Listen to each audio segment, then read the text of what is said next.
Hi. Have you received a no-win, no-fee solicitor's letter claiming thousands of pounds from you because you haven't protected a tenant's deposit? You're not alone. I work with loads of landlords and tenants who have received these letters and are being demanded to pay thousands in compensation to the tenants.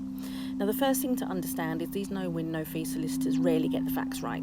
So it's important that when we're looking at these letters, we're understanding that just because it's written by a solicitor doesn't mean it's right. So I'm going to talk to you about a client I've been working with recently and the outcome that I got for them.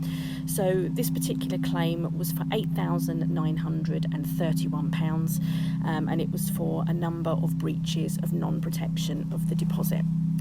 Now, when I always do with these clients is I have a look at the letter first of all, I look at the tenancy agreements and I assess the case for validity. In this particular situation, the letter itself from the solicitors was just awful. It was grammatically incorrect, it was scattered with a number of spelling mistakes. I mean, it was embarrassing, really. And when I looked at it in its entirety with the tenancy agreements and everything else, what actually happened was the deposit was just protected late. So what they were claiming for was the original fixed term and then statutory periodic that had come after that. A contractual periodic that had come after that and then a statutory periodic, so 3 breaches.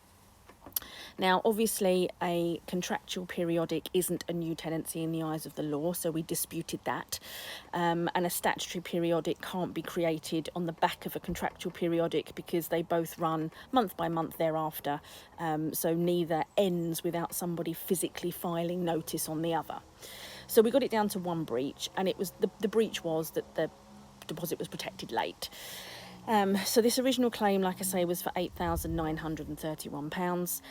We disputed 2 of the tenancies, so that reduced the breach down to 1. And ultimately, we could prove that the tenant wasn't at any financial detriment. They were at no financial loss. They were still in the tenancy, and the deposit had been properly protected after the 30 days. So that's all that was the problem there. It had just been protected late. So backwards and forwards with the solicitors arguing the toss, and eventually we got them to agree to just £1,000 in compensation. Now, we weren't going to return the deposit to the tenants because that was still protected in an active tenancy, so that's fine.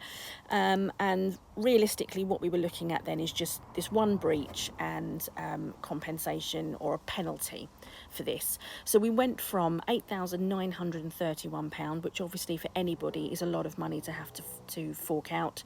After assessing the claim properly, we got that down to just £1,000, and that included the solicitor's costs, so not all of that went to the tenant.